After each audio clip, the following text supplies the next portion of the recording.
channel. This is Joylyn Paruhinog Francisco of Captain's Mix and Magic and Captain's Sweet Galley of Treats.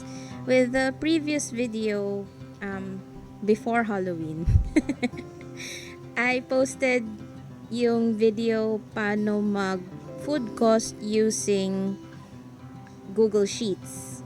And then towards the end of that video, I promised that I would make another video about creating contracts using Google Sheets. So, ito na yung promise ko.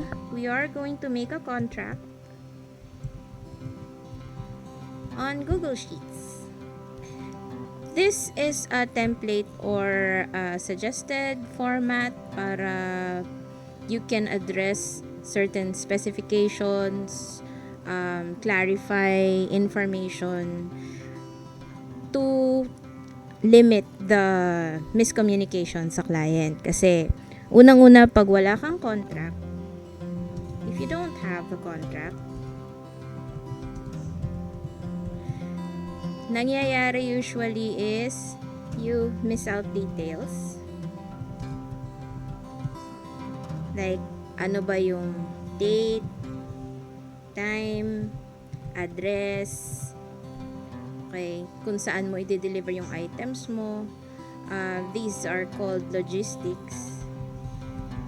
Yan. Meron ding details pertaining to the product specs.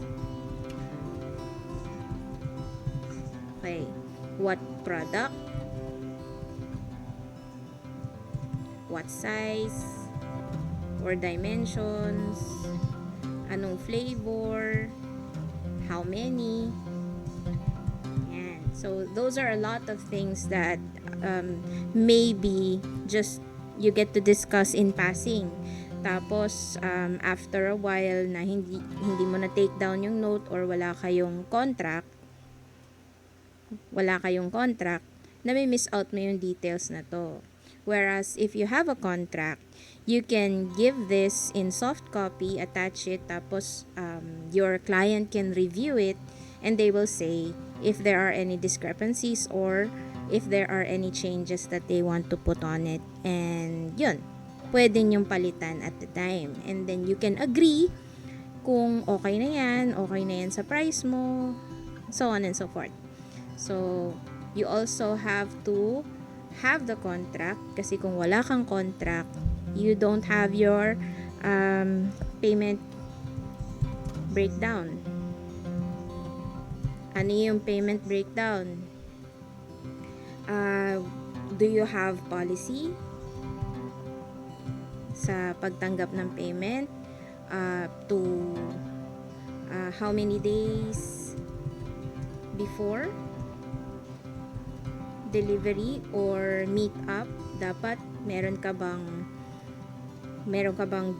down payment scheme, ilang percentage, yan. Tapos meron ka bang policy on refund if ever there is anything wrong, like may cancellation ka ba, may cancellation policy. Also, there is a concern about allergy. Yeah. So,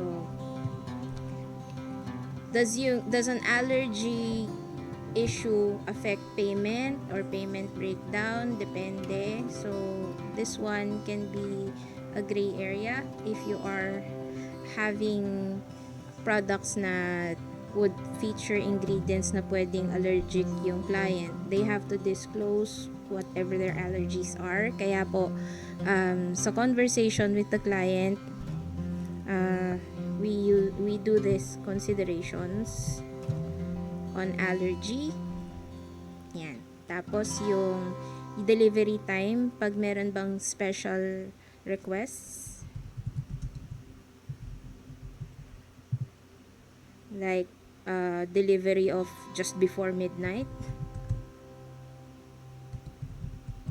Kasi there are times na yung client wants their product to be delivered just before their birthday. So that's 11:59 p.m. as a surprise to the one who's going to celebrate the birthday.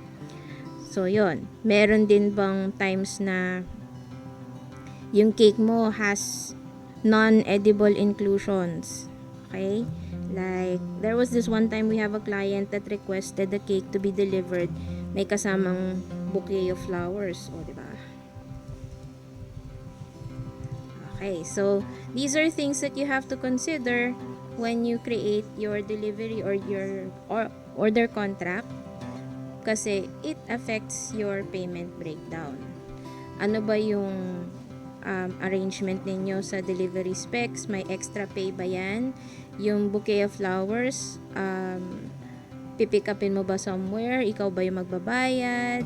Will that be included in the amount that you will be charging the client? So, yan po yung mga kailangan natin i-consider na included sa contract. Kasi, kung wala po itong details na to, mangyayari yung may nakalimutan ka, or mali yung flavor, mali yung name, mali yung age, mali yung spelling.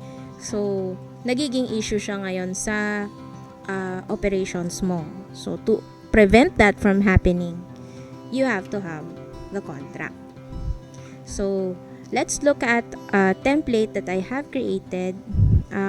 But before we look at that, I'll give you a review as to how to use the formula sa Google Sheets. In the previous video, we used yung equal sign to start the formula. So, lalabas na yan agad dyan. Ito po, yung indicator na formula siya. Kasi naglagay ka kagad ng equal. So, if you do equal and then you click yung isang cell, tapos may operating symbol ka, let's say minus or plus, i-adapt niya yung function na yon. So, ano daw yung ipa-plus mo dyan? Bawa dito, i-click mo rin to. Pag enter mo, lalabas 0. Bakit? Kasi wala namang nakapasok na value itong cell na to tsaka cell na to, of which yun yung ipag-a-add niya. Okay? So, just to give you a sample, this kunyari has 2,500. Tapos ito kunyari merong 235. So, kita mo na dito na may 25 na siya agad dito kasi hindi ka pa natatapos mag-input ng value dito. Once na i-enter ko yan, matik na i-add niya yan. Tada! Yan. So, 2,735 daw pag in-add mo yung dalawang cell na nandyan. Okay? So, in computation of discounts, you always assume this is 100%. Tapos, dito yung halimbawa, 20% na i-discount mo, kunyari, di ba? So, paano yung discount computation? Equals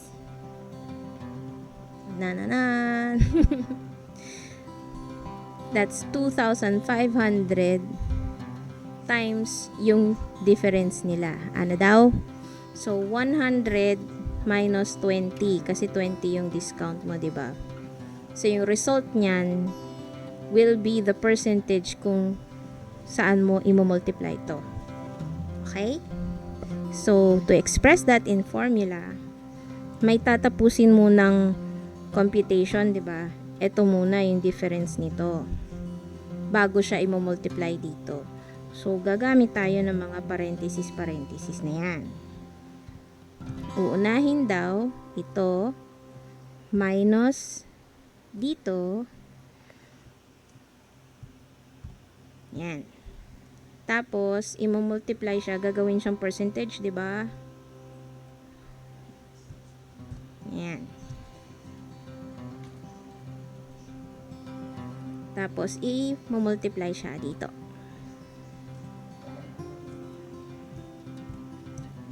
Yan. Enter. 2,000.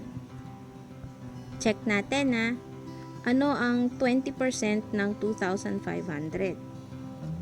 Equals 2,500 times 20%. Oops.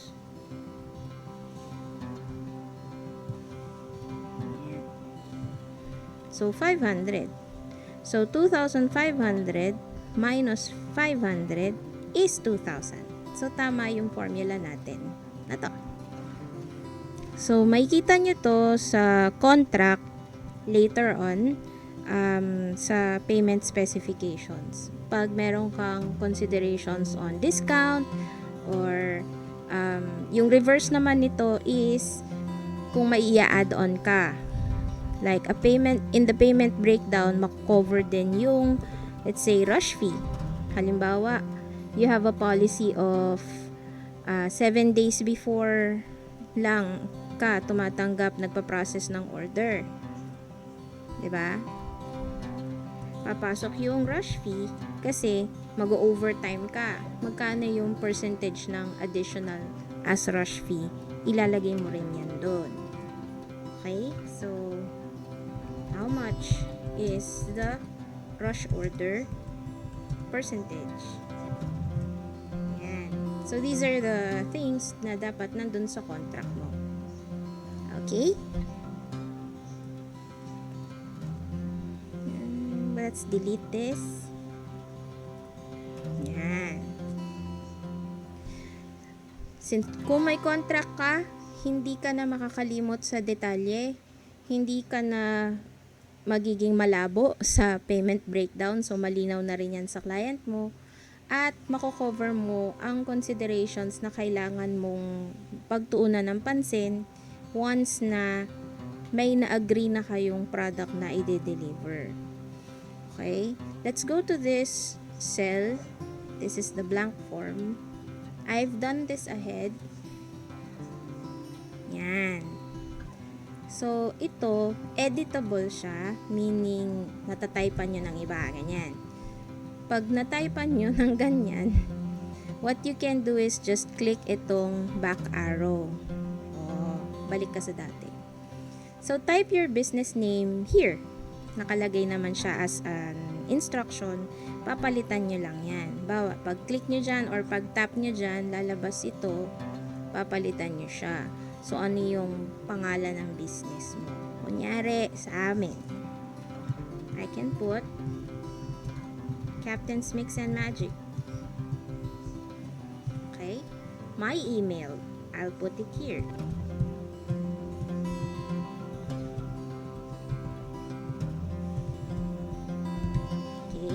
Contact info here, you can put your phone number, whether mobile or landline. Yan. So, ilalagay nyo lang yan siya dyan.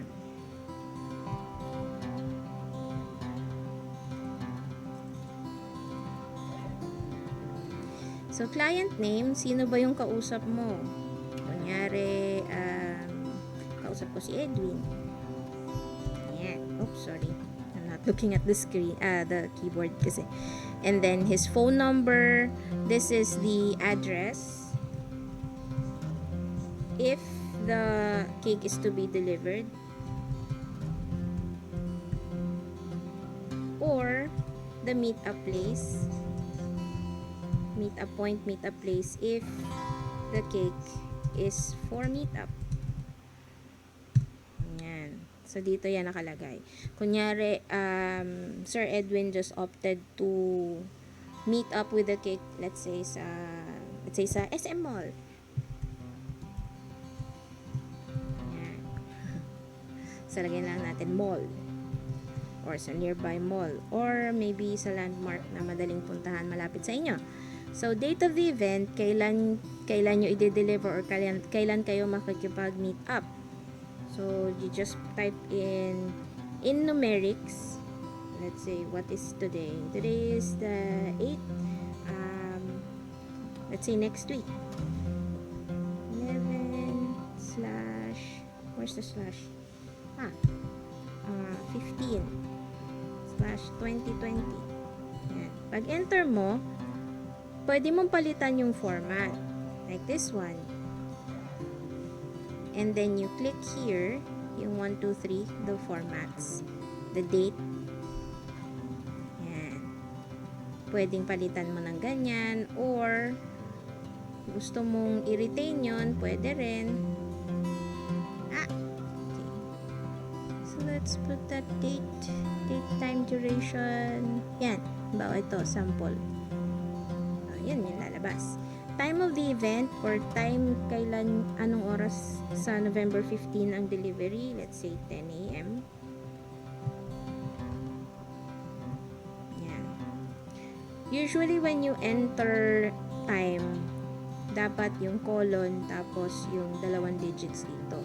It automatically reflects AM kasi it's a 24-hour format. So, kung ilagay ko 17 o'clock, automatic niyang kino-convert to 5 p.m. Okay? Or you can also just input 5 p.m. Yan. Okay, date of the agreement is kailan mo pinakita sa kanya yung contract or kailan kayo nagkasundo sa payment or details. So, maybe we can put today. 11/8. That's today. Today is Sunday, November 8, 2020. So, ito yung details na kailangan from the client. Balik tayo sa sheet 1. Okay? Yan.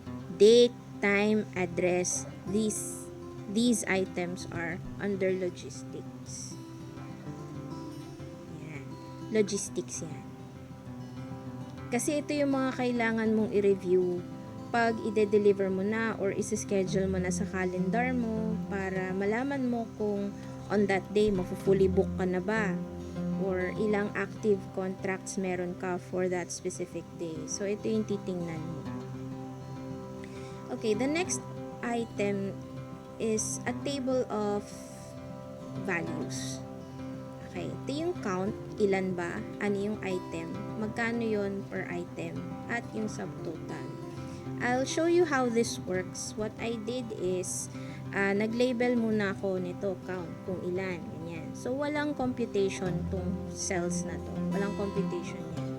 Pero ito, nakikita ninyo, meron na siyang value. Ibig sabihin, itong column na to, may formula yan. Okay?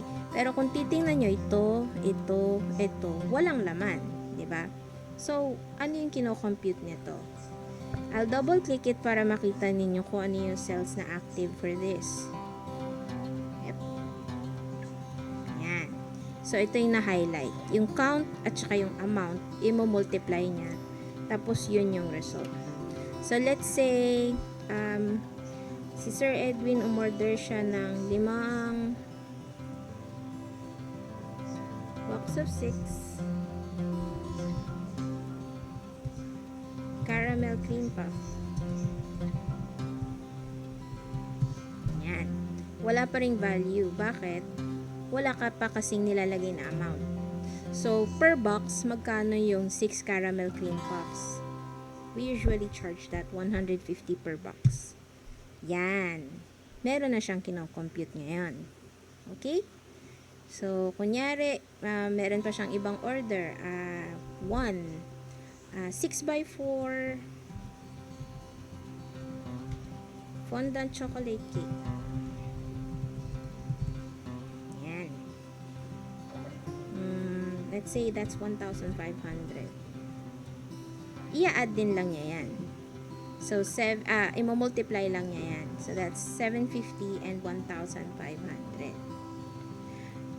Let's scroll this down. You will see, ito naman, iba yung formula na nasa kanya. This is sum F10 to F14. So, ito naman yung tinototal niya. So, when you add it up, it's 2,250. Yan na po yung nagiging total order ni Sir Edwin. Yan. If you have other specifications, let's say, ano ba yung nakasulat sa cake? Pwedeng nakalagay dito, cake message. Happy birthday.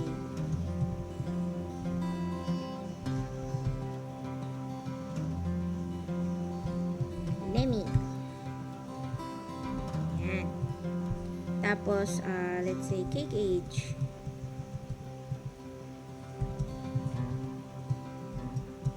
Three. Pwedeng, ang nakalagay ba dyan is number 3 yung candle, may number 3 na nakalagay, sa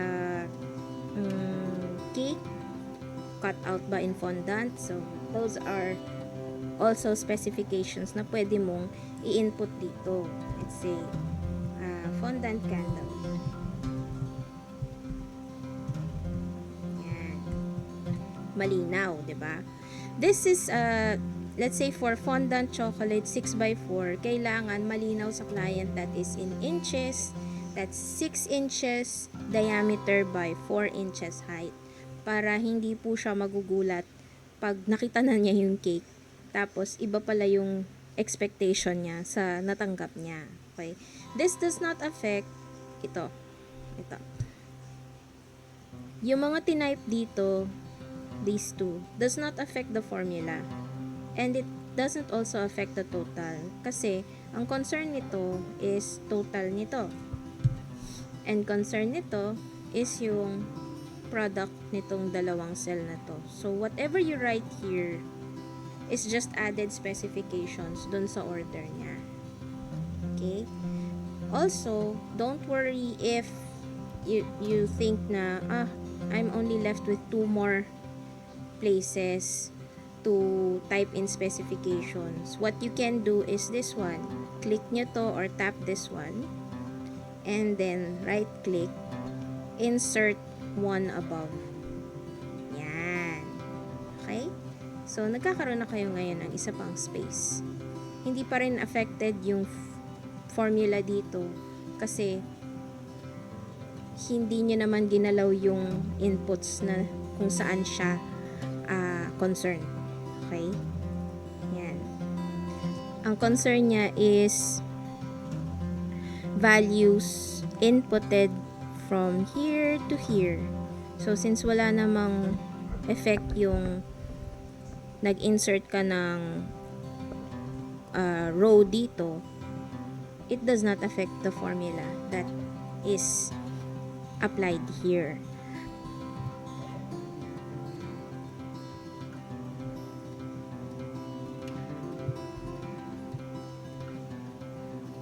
So, yung formula na nandito sa taas, dapat ikokopya mo na rin yan dito para hindi affected yung formula dito sa baba.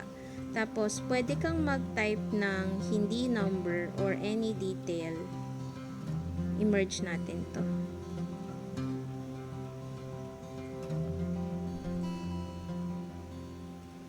Dito sa fields na pang text.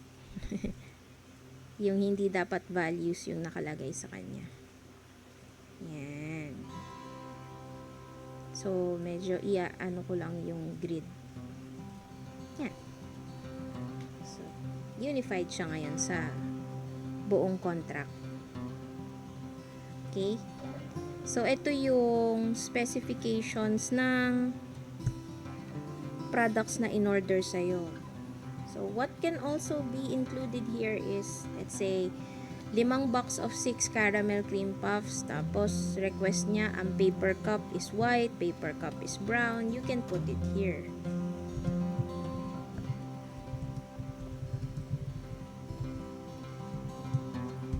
Yan. So, detailed siya. And you don't miss out anything. So, these information, once na gather mo na and you be able to save it as a file, yan yung pwede mong ipakita kay client for his review. So, pag meron siyang mga changes na gusto, of course, you will have to input the changes here. And then, show him again the new format or the new contract that you are able to draft out. So, next part of the contract is the payment details. Yan. We go back to sheet 1. Yan. We addressed the product, size or dimensions, flavor, how many, and product specifications. That's the next table kanina. So now we are going to the payment breakdown. Do you have a policy? How many days before delivery? Is there a down payment scheme, refund? How much is the order if it is rush? And is there a cancellation policy? So nasa blank form tayo babalik. Ayan. It's to be marked as applicable. So kung makikita ninyo dito sa table naman na to, may value na agad to at saka ito. Kasi galing din lang yan dito sa taas. So wala na akong itatype dito. Wala rin akong itatype dito sa total kasi pre-computed na niya. If you will notice, andito yung formula. Yan.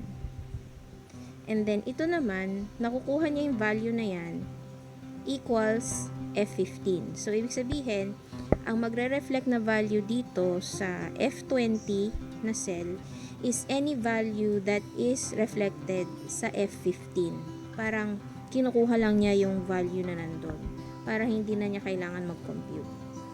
Okay? And that is labeled as the total package. Yung total ng ino-order ng client. Okay? Dates and specifications for payment, pwedeng dito nakalagay yung is it a bank transfer? Ilalagay niyo ba? Let's say bank transfer. Anong bank name? Bank account. Is it savings or current? Yan. Okay? Tapos, specify din on or before date. Yan. May policy ba kayong 50% should be settled on or before date? And the date that is specified is 7 days before delivery or meetup. Ayan. So, dapat dyan din siya nakalagay. When you enter, yan na nagre-reflect dyan. Okay? Pwede rin na habang nag-uusap kayo, nag-transfer na si client ng, let's say, GCash, ino-note mo yan dito. Payments made.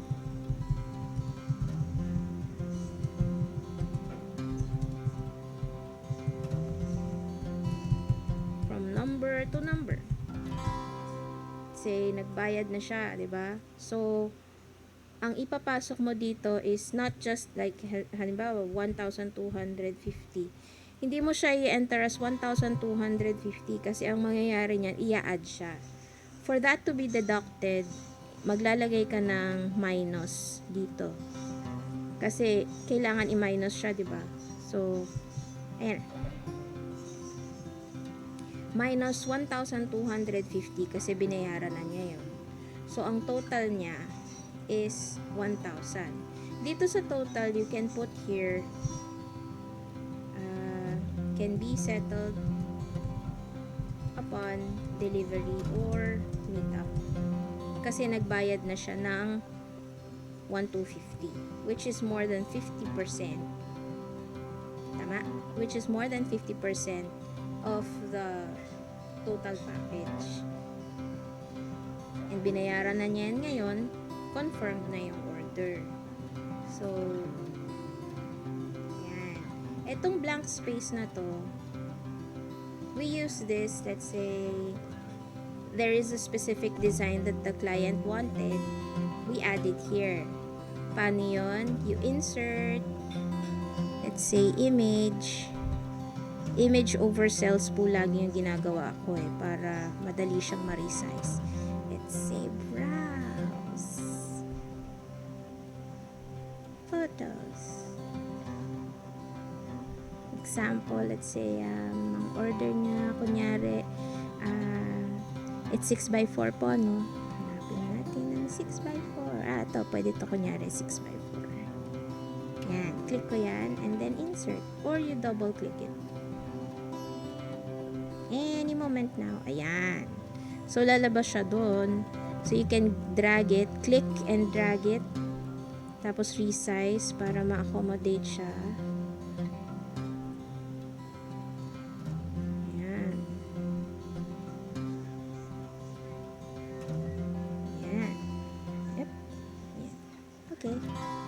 Yan, so dyan ko siya nilagay. Okay? Ano po itong mga text na nandito? These are the summation of policies that we apply. Text rapid. Okay. Just to show you here, by signing this agreement, the client agrees to settle the total cake and or pastry order amount at the specified payment details. So, yan. So, nag-a-agree daw siya na ito yung mga babayaran niya sa conditions na ganito. Okay? So, alam niya na upon delivery or meet up, may babayaran pa siyang 1,000. So, hindi siya magugulat na, may babayaran pa pala ako, and so forth. Okay? Tapos, business name. I put Captain's Mix and Magic kanina. So, I'll change that.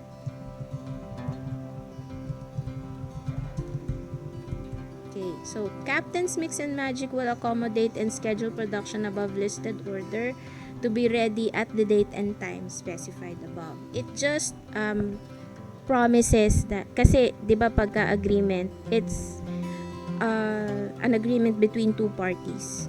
So this one, the client party agrees na magbabayad sila para sa produkto at sa araw na nakaspecify sa kasulatang ito. Ito naman ay yung seller. Yung promise ng seller na gagawin niya yung produkto na napag-usapan sa halagang napag-usapan sa araw na napag-usapan. Okay? So, ito naman, total cake and or pastry order amount must be settled on or before the date and time event. So, ito, kung ang policy ninyo is bago kayo mag-deliver or makipag-meet up, dapat ba 100% paid na?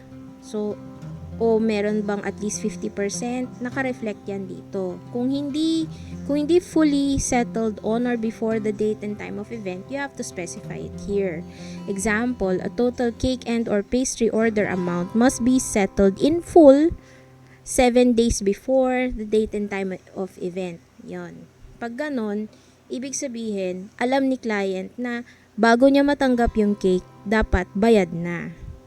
So, on our end, we accept yung on or before. So, hindi siya pwedeng 3 days after saka pa lang isi-settle in full. So, we've never done that, and Lord, no, never sana, wag naman sana. Kasi if ever you are going to do that, you have to have ample liquidity, meaning carry mong i-absorb yung expenses na you go on operating kahit hindi mo pa nare-receive yung bayad sa'yo. So as our policy, all orders have to be at least 50% paid 7 days before, and then yung balance has to be fully settled on or before the date of delivery or meetup. Meaning, pag na-deliver namin on that day, dapat fully paid siya. Okay? So, dito naman sa baba, here is yung cancellation. Should the client opt to cancel order agreement, ito yung considerations namin for refund. 100% of all payments made may be refunded if cancellation is made 5 weeks prior to date, meaning 1 month and 1 week. 50% of all payments made may be refunded if cancellation is made 4 weeks, and so on and so forth. Kasi we do the discount policy naman na pag fully paid ka 30 days before yung delivery and meet up, may discount ka na 10%. So, that can be reflected here. Halimbawa, yung agreement namin is, let's say, let's say July. I'll put here, kunyari, July 30. Yan. Sorry. Should be here sa ibaba. Let's say, July 30 kami nag-agree. Okay? Tapos, nag-settle siya ng full payment by total package, tapos applicable discount.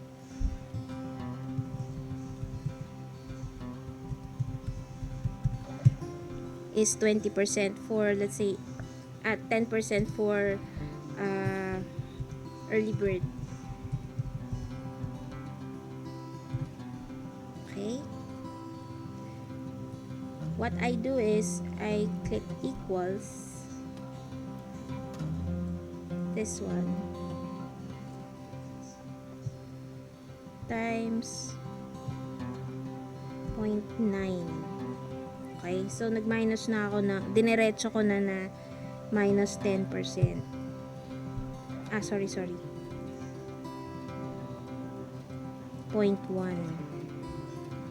10%. Okay? Kailangan negative to para lumabas siya as a discount. Yan. So, in total, maiiba. Ang balance na ngayon is 775, pero kasi dapat magbayad siya ng full. It should be 2,025. Sorry. Yan. Okay? So, nagbayad siya ng 90% already nung July pa. So, that's more than 30 days. Kaya, may applicable discount siya ng 10%. So, by November 15, kung kailan niya kailangan yung cake, wala na siyang babayaran. Okay? Unless may delivery fee, you can put it here. Let's say delivery fee. To be settled on the day of the delivery. So, wala pang nakalagay dyan. Pero, halimbawa, you agreed, nag-check ka sa service, sa app service ng delivery and nag-reflect it's 270. On the day of delivery, ang babayaran na lang niya is 270, which is the delivery fee. The cake itself is already settled. And it's settled with a discount. So, yan po. Okay? So, last part ng contract is the signifying of agreement. So, if you have your representative or kayo, pipirma kayo dito, pipirma din sila dito, it means nag-agree kayo. Pag walang pirma, ibig sabihin, hindi pa siya fully accepting sa details ng contract ninyo. Okay? So, this is how the contract will look like. Full screen? Sorry. View one page. Let's check 50%. There. Yan. So, this one is better. Yan. So, malinaw po na ito yung logistics, ito yung details, ito yung payment. And then, nandito yung conditions. Okay? As for the allergies, you can also put it here. Let me put an extra row here. Let's write one above. Okay, view 150. Okay, for allergies.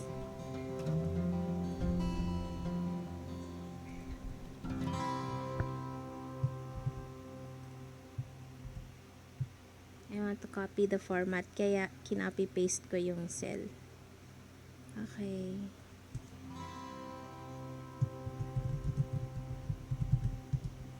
Or this agreement or this order, this form, one signed by both parties.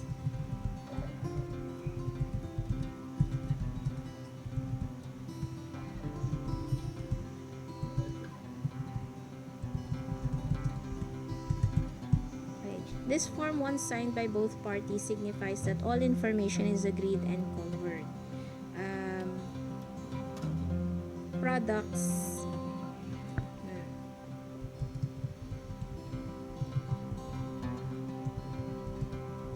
sold and availed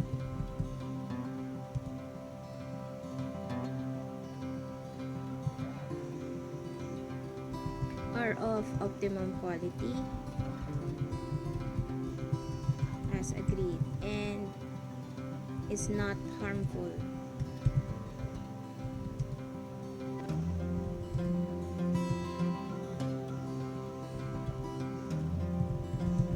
For anyone who consumes it,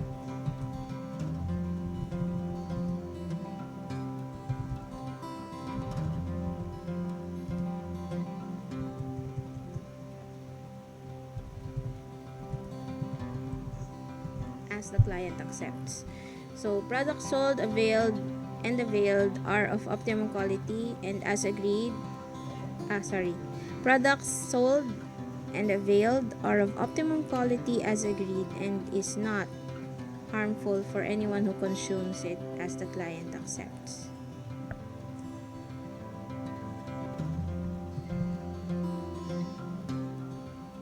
Okay? Yeah. So, in any situation where you are still conducting inquiries sa clients, kailangan lahat ng pwedeng maging detalye na kailangan mo, mahanap mo na sa kanila or matanong mo na sa kanila para pagdating ng contract, walang magugulat. Yan. Okay? There are also instances where clients would ask you, ano po yung ingredients or ganyan. Don't take offense if they are asking these things kasi sometimes may clients na yun nga, may allergies. Allergic sila sa gluten or sa milk or sa eggs. So, kailangan nilang malaman yung ingredients ng products mo also for their safety. And it also protects you kasi since aware ka that there are things like this that you have to consider, hindi ka masusurpresa at hindi ka rin mag-aalala kung kaya mo gawin yung product or yung product mo fits their needs. So, ayun. So, this is the sample contract that is achieved once those questions are asked. Okay, so here is the contract, the agreement that we have made. So, like the file that I did dun sa previous video ko, nag-highlight ako ng cells na may formula na para at least hindi nyo na siya magalaw.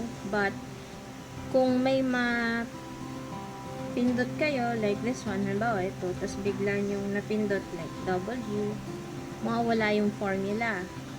Or, ganun.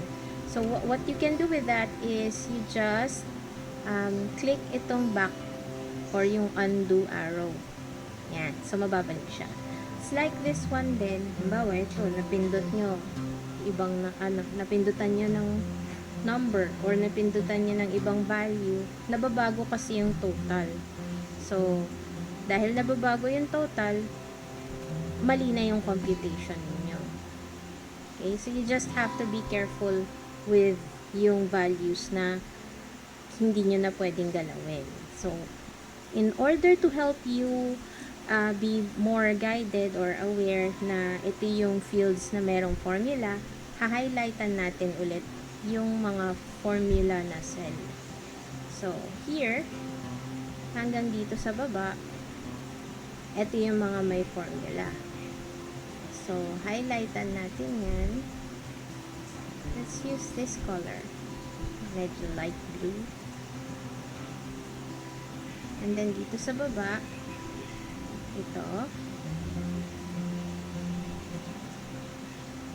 And yung total na kailangan makita ng client nyo agad-agad or mas mapansin, we have to highlight it at a different shade.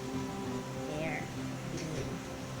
So, you have here a formula dito sa discount hindi ko siya i-highlight kasi iba-iba yung considerations natin for discount. Another way of typing this is instead of yung decimal point, highlight nyo siya. Tapos kung 10% yung discount nyo, you can just put 10. Tapos, just don't forget the percentage sign. Sorry. Where is that? I can't find the arrow. Okay, yan. 10% instead of I put in 19. Yan. So, 10%. Yan. So, 225. So, same pa rin siya as yung format kanina. Kung decimal point, it's just moving the, imagine nyo lang na minove nyo yung percentage sign 2 places to the left. Decimal point na yun. But, kung gusto nyo mas direkta, eto, sorry. Yan, tulad nyan, na-transfer ko, hindi ko sinasadya. So, I'll just do the undo. Yan, balik na sila. So, 225, mas kita nyo na 10%.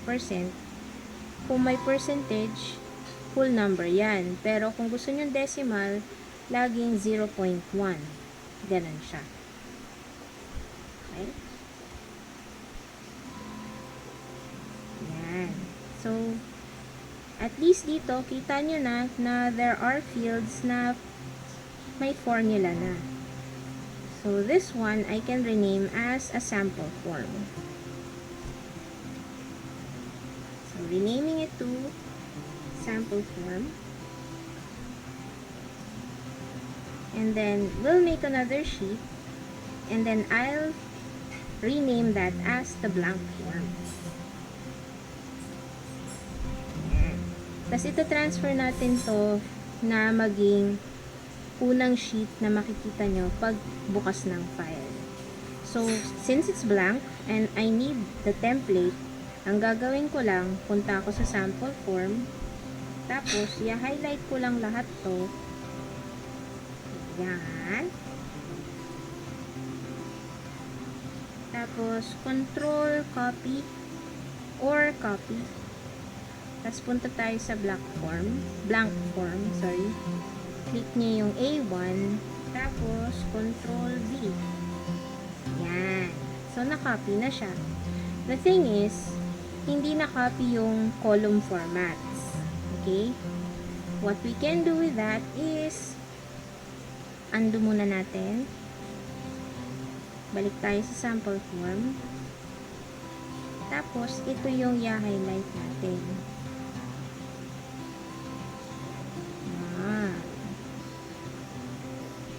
Yan ang ika-copy.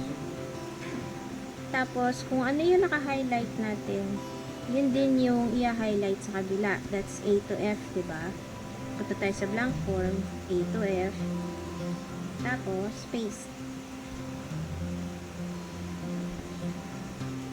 So, Control V. Yan. Diba? So, nakuha rin niya yung format ng column size, yung row size, yung row width, yan. So, nakuha rin niya. Now, what we are going to do is make this into a blank form. So, yung company name, I'll put here, type your business name here.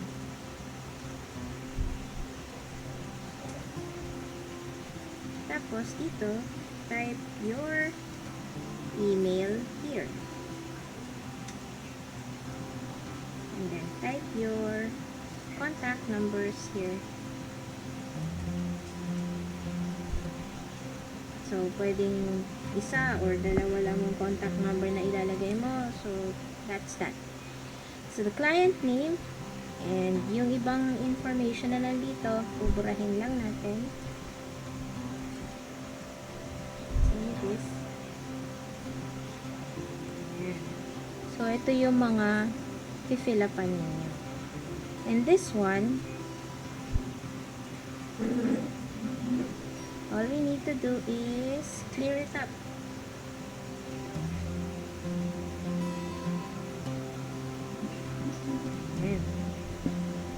So, nag-zero na ulit yung totals dito. So, it's a blank form. Same with this one. Total package, hindi natin kailangan burahin. Hindi rin kailangan burahin. Ito. Dito sa dates and specifications, it depends on your policy. So, you have to fill that out. And then this one, I have to delete.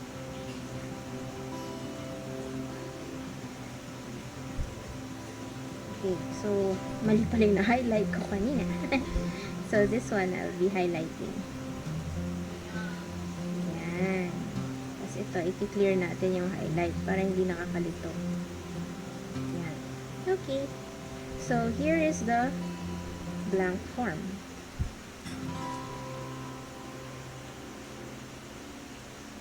Okay.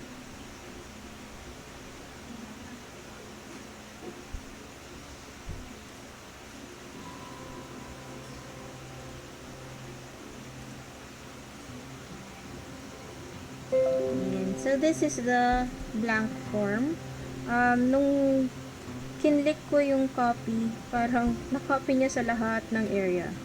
So I'll just delete that, and then that's the file I will be saving para hindi na siya nakakalito.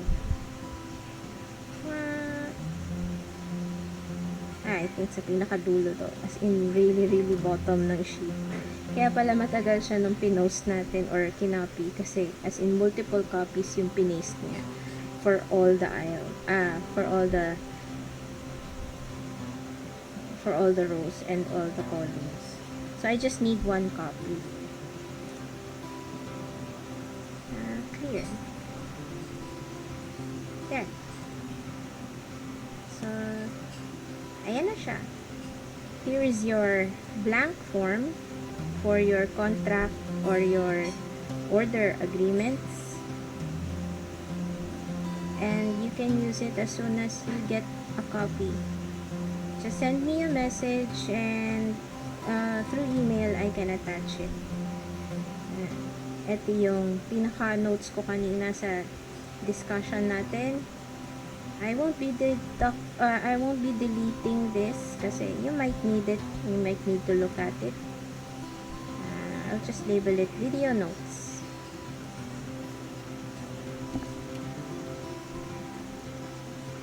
Okay. There are also other things na baka hindi ko na-cover. So, feel free to alter or to change some information here or some of the format. I just hope this one gives you a guide as to how you are going to fill it out. And maybe you can also develop your own template. As much as I want you to be assisted or guided into making contracts on your own, syempre gusto ko rin that you get to develop your own formats. Okay, so nandito na yung email ko. If you need any information or any clarification regarding this video or regarding this file, just send me an email. And I hope to be able to answer you as soon and as often as I can. So, for now, this is it. Maybe next video, I'll do the market list naman. So, have a nice day.